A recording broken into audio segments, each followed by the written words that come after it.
يوم نقول لجهنم هل امتلأت وتقول هل من مزيد وأزلفت الجنة للمتقين غير بعيد هذا ما توعدون لكل أواب حفيظ من خشي الرحمن بالغيب وجاء بقلب منيب ادخلوها بسلام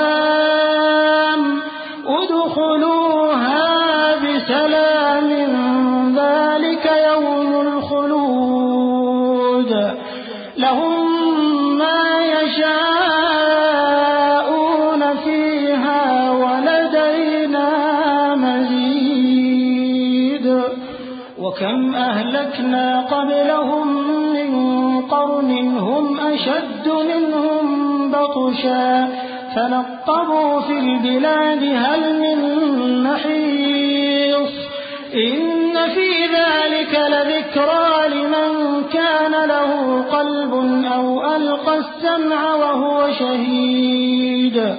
اس دن ہم دوزخ سے پوچھیں گے کہ کیا تو بھر گئی؟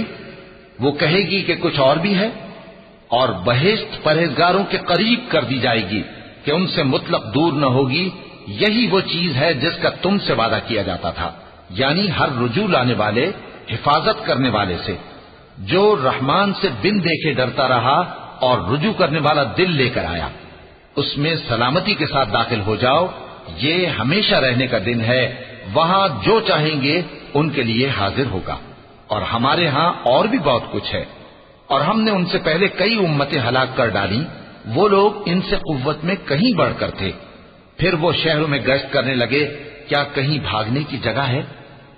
جو شخص دل آگاہ رکھتا ہے یا دل سے متوجہ ہو کر سنتا ہے، اس کے لیے اس میں نصیحت ہے.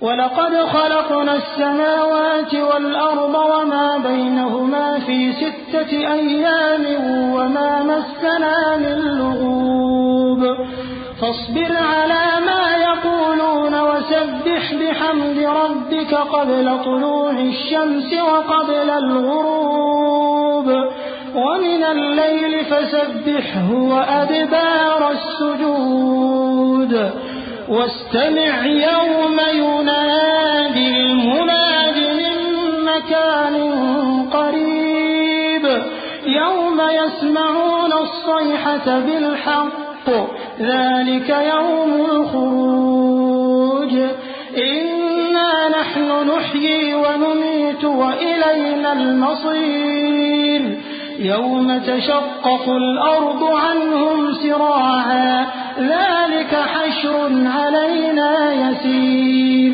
نحن أعلم بما يقولون وما أنت عليهم بجبار فذكر بالقرآن من يخاف وعيد.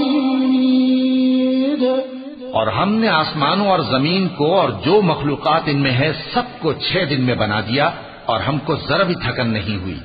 تو جو کچھ یہ کفار بکتے ہیں اس پر صبر کرو اور آفتاب کے طلوع ہونے سے پہلے اور اس کے غروب ہونے سے پہلے اپنے پروردگار کی تعریف کے ساتھ تسبیح کرتے رہو اور رات کے بعض اوقات میں بھی اور نماز کے بعد بھی اسی کے نام کی تسبیح کیا کرو.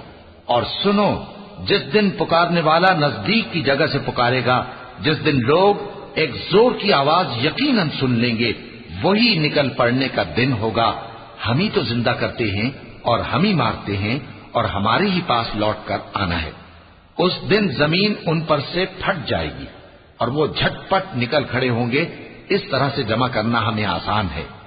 یہ لوگ جو کچھ کہتے ہیں ہمیں خوب معلوم ہے اور تم ان پر زبردستی کرنے والے نہیں ہو. پس جو میرے عذاب کی دھمکی سے ڈرے اس کو قرآن کے ذریعے نصیحت کرتے